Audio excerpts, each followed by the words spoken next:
Today on the news and why it matters, the completely unbiased CNN town hall about guns. Totally unbiased. Nothing to see here, guys.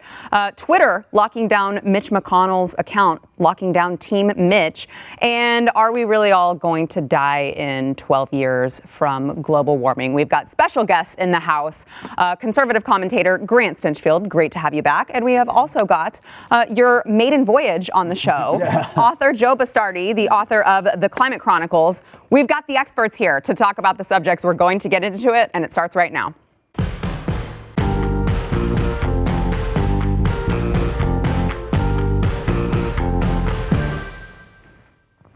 Welcome to the news and why it matters. Before we get into the conversation, I want to thank our sponsor, iTarget Pro.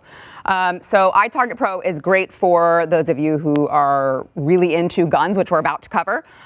Grant, I know you're very familiar with them. Yes. You're a fan. You're a fan of the firearms. Big fan. So if you have not heard about iTarget Pro yet, you got to get one. It pays for itself in range fees and ammunition. Ammunition's expensive, It can right? be expensive, absolutely. It's very expensive.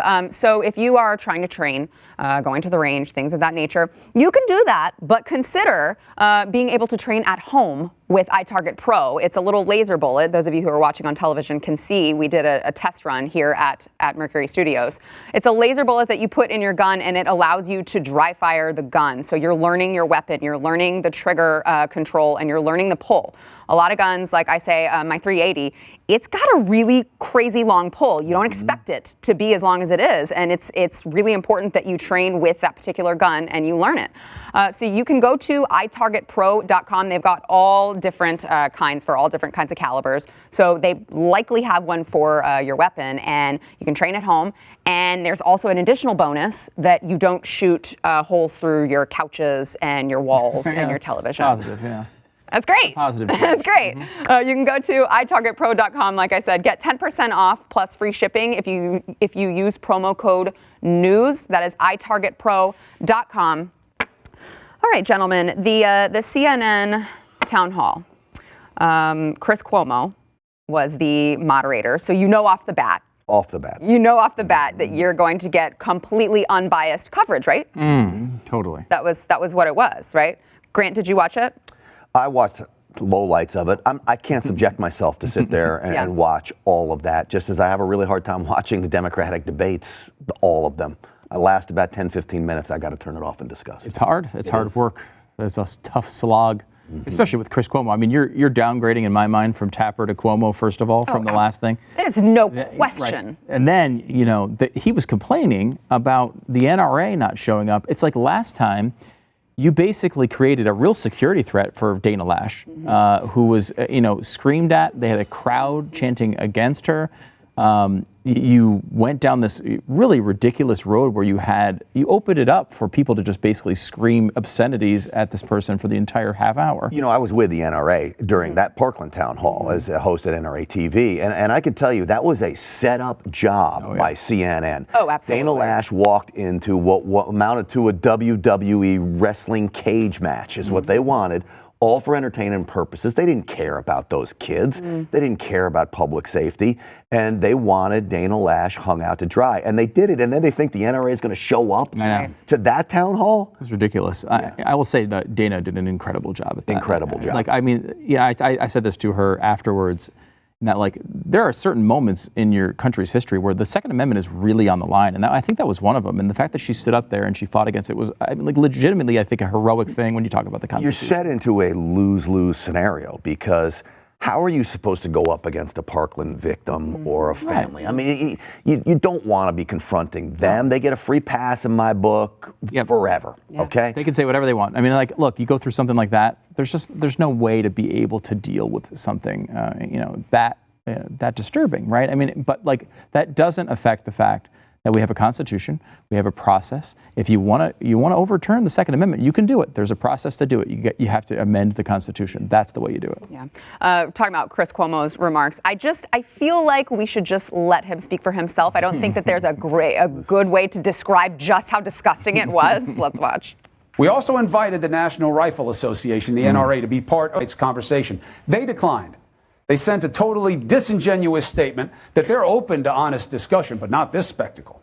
That's what you call this, a spectacle? Yes. I guess they want to do their talking with propaganda ads and millions in lobbying. Besides, let's be honest, the gun lobby is not going to be the answer. And that shouldn't be expected any more than we expected big tobacco to help us expose the ills of smoking. The reality is, people like you are the answer. And there can be no sides when it comes to wanting to be safer, better protected. There just can't be. Not anymore. I love that we are at the point where mainstream media they're just allowed to just assign people's intentions and just report it as news, disingenuous. Does the mainstream media think that they're the answer? Right. I mean, this is the propaganda arm for the Democratic Party, or the media, which I think has actually flipped, is now pulling the strings of the Democratic candidates. It's now almost working the opposite direction. But he wants to talk about safety. What do you think? Disarming good people is a safe way to go about making this country safer? In Texas, we've got 10 new pro-Second Amendment gun laws going into place that expand Second Amendment rights. After Sutherland Springs, you can now bring firearms into churches, places of worship. If only there was somebody inside Sutherland Springs when that maniac madman went into that church in that little town in Texas. People's lives would have been saved. Yeah. Joe, you're awfully quiet. Well, no, I was saying that some of the things that I'm seeing today, and I'm probably older than everyone here, there's a saying, you recognize the evil in others because you know it about yourself. And it's projection. And I'm really believing that that's going on now. You know, before I was sort of, oh, well, they're saying that. And I'm generally very calm about these kind of things, at least in public I am. You know, in my house, I'm out of my mind. But I think you are seeing all across the board. And you know what I do in the weather, the meteorology, the reason I'm so involved in the climate, we'll talk about that later, is because of my job. Because in the private sector, you have to be right. So I figure if I knew what happened yesterday, I'm going to see what's going to happen tomorrow if I recognize it. But I'm seeing in that fight the same thing I'm seeing healthcare, guns.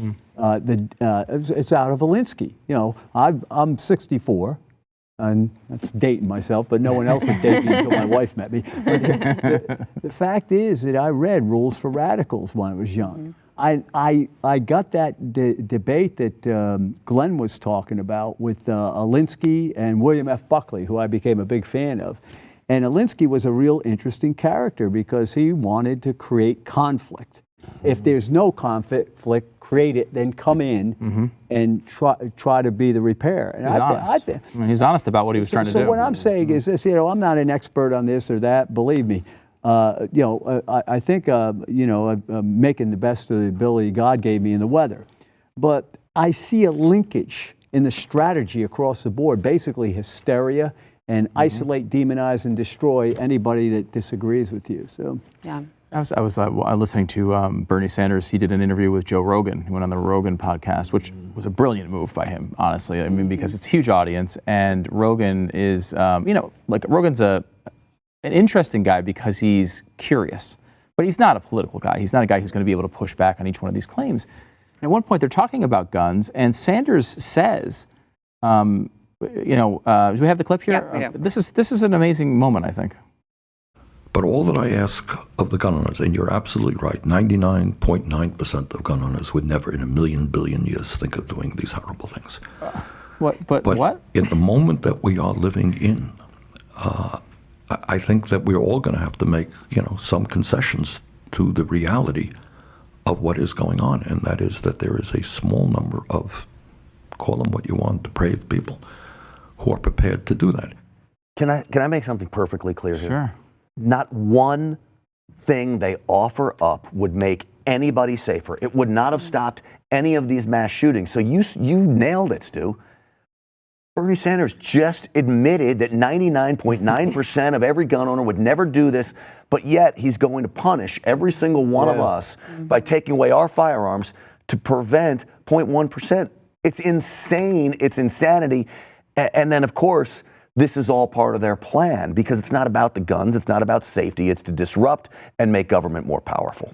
Yeah, I mean, it's true. It's like he stated that better than I think I ever could have, right? I mean, he's admitting that there's almost no chance that one of these people, you're punishing 99.9% of the population. You could say the same thing about cars. 99.9% of the population is going to drive. They're not going to be drunk. They're not going to be crashing into people intentionally. But 0.1% probably will. Do we get rid of the cars? I mean, it's an interesting way he phrased that, because there's a moment of honesty there where he's admitting, something that we all know. If there's something that only 0.1% of the population is going to do, and many times they're going to do it without any red flag, without any, existing condition when it comes to mental instability, there is a level of a free society that unfortunately you're not going to be able to stop every single person before they commit a crime unless you got Tom Cruise and you're in a Minority Report. And they want to act as if they can implement the whole Minority Report system, and it's not realistic. That's exactly right. Like the idea, the arrogance to think that you, for instance, can control the weather or control human behavior. Top-down control. We'll elevate the masses, sure, but there's people that know better that are doing that. And, that may be where we're going. See, I have no illusions about where this fight is going, because I live next to a college campus and I'm seeing what's happening on that campus, right? And if you educate people a certain way, they're going to react a certain way down the road. So this is all coming back to haunt us. And I look at it as a spiritual war. Okay, so I think that if I were the devil, which country would I want to bring down? Obviously, the United States. Paul Harvey said that years ago. So what happens is that across the board, you're seeing this kind of thing. Now, I'm not a big gun owner.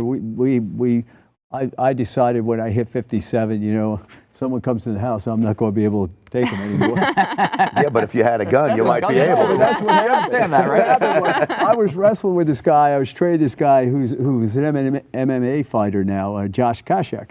So I said, I want to see how strong you are, because I wrestled at Penn State. I wanted to see what he had. And he had me trapped within 10 seconds. So I call up my wife, who was the assistant gymnastics coach at that time at Penn State. I says, what are we going to do if someone like that breaks into our house? That's why you need a firearm. Yes. That's why you should never be that close to get into a wrestling match. Well, what happened was, she said to me, Joe, you were 1-4 25 years ago. He's a national champ. What did you think was going on? Now add in this, Joe. Now he breaks into your house. Not only is he an MMA fighter, my buddy, but he also is armed. Yeah. Now you're a sitting duck. You are your own executive protection detail. We have a gun now, and everyone in the family knows how to shoot it better than me. I still got this in I'm Rocky. I'll take them all. Well, before we go to break, Grant, did you see, just to your point about it's all about government control at the end of the day, have you seen the protests in Hong Kong that are taking place? They've gotten, so bad. I know we don't really talk about them here in America, but they've got signs now. They're holding up signs that say we need the Second Amendment. Of course. And so this is what's happened in every country. History has proven, and it's no coincidence that as the Democrats push for socialism, they also bring their number one issue is to disarm America. It all goes hand in hand. We watch this happen in Venezuela. You see people protesting in Hong Kong. The reason that we say we need a well-armed militia, and I don't care what any Democrat says, we are the militia. No one has ever invaded the United States of America because every single one of us, most of us, a lot of us, have a firearm. No army's going to be able to march through the streets through this country. Right. I promise you that. You know what's crazy? Across the board, think about this. The generation in Eastern Europe that overthrew communist bloc, okay, was probably from 25 to 50, right? That generation today is trying to take us toward where those people were, back that socialist, communist, or whatever it was. If you talk to someone that comes out of Eastern Europe, he could tell you exactly what was going on, and you get appreciation. But how many 25 to 50-year-olds run into people like that today? So it's just crazy that the age that overthrew communism is now the age group that's trying to bring on whatever this is. I don't know. It's fascinating. All right, we got to take a quick break. We'll be back.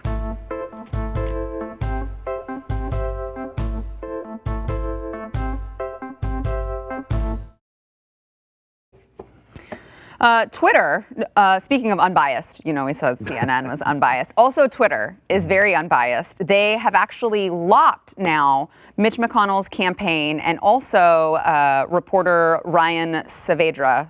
Apologies if I did not get his last name right. Daily Wire, right? Yes, from the Daily Wire.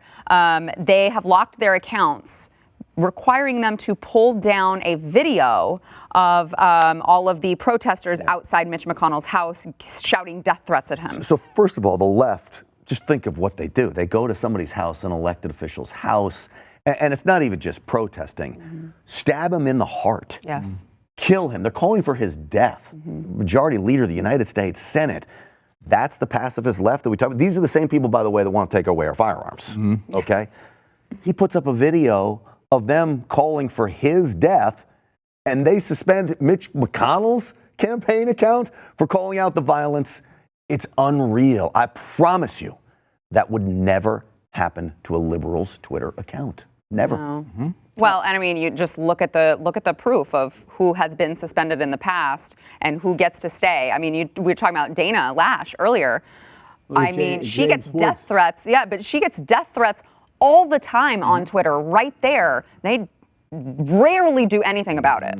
Yeah, I mean, and you look at that. She made a great point in a column about these red flag laws that they're talking about. And that, like, think of your experience on Twitter and Facebook. Every time a conservative makes a point that's even mildly controversial, in this case, a threat against a conservative, and they pull them down. Imagine, apply that now to your Second Amendment rights, right? Like, it's kind of being applied through a private company on your First Amendment rights. That's not working out well for conservatives. You want that to happen to your Second Amendment rights? Can I just say something on red flags? Because I think it's really important that it's made clear to people.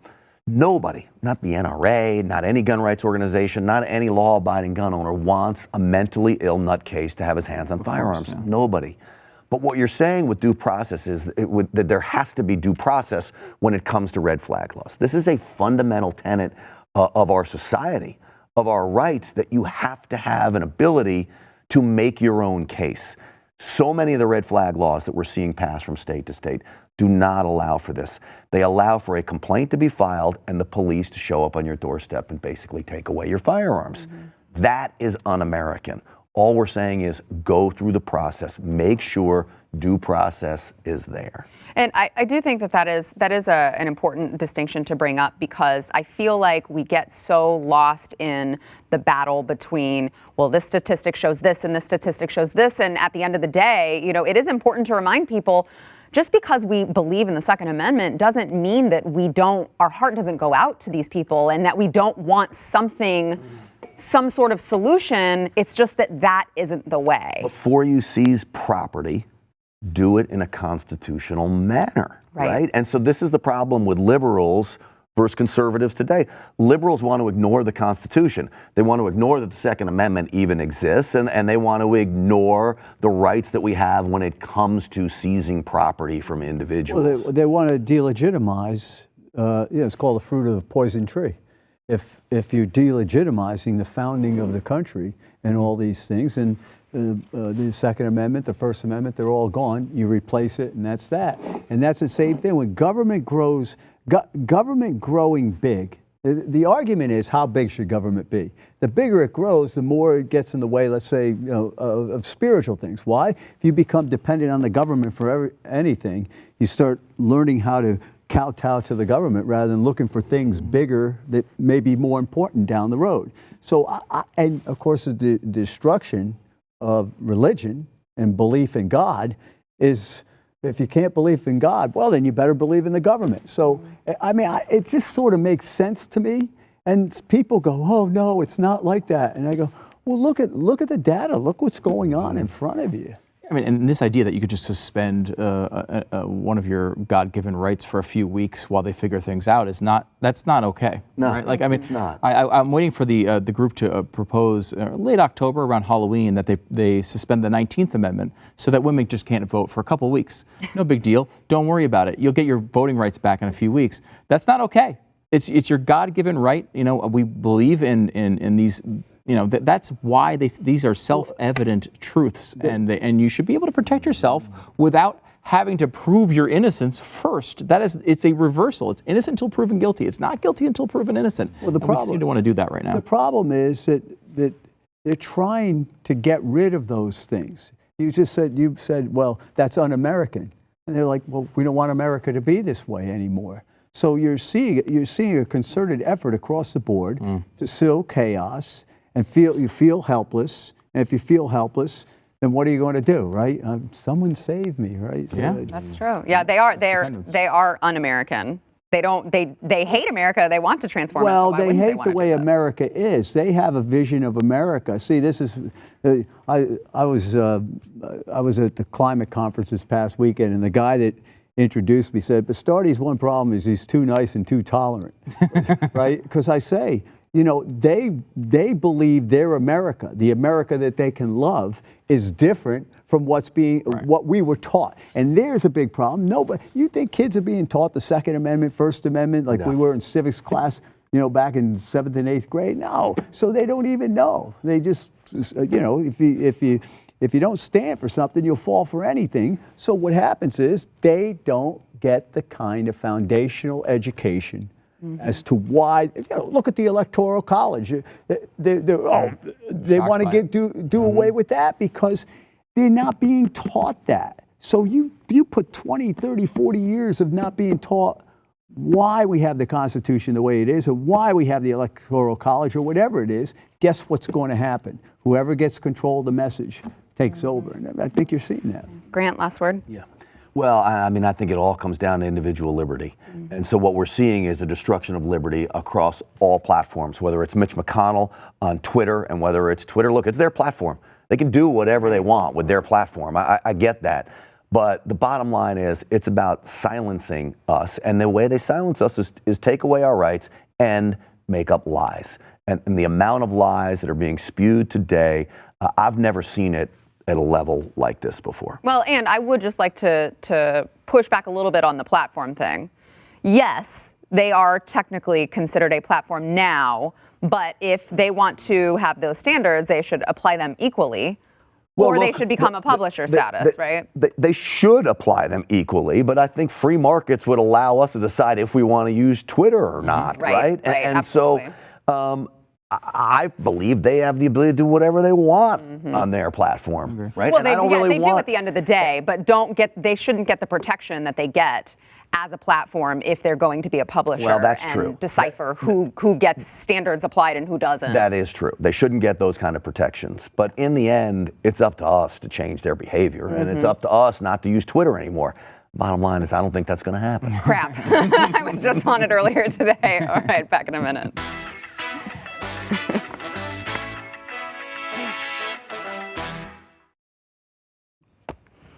All right, like I said at the beginning of the show, coming up, we are going to find out from the expert himself, Joe Bastardi, whether or not we are all going to die from global warming and climate change in 12 years. Or I guess it's like 11 and a half years at this point, because there's been some time that's passed since AOC told us, the expert, obviously. Sorry, Joe.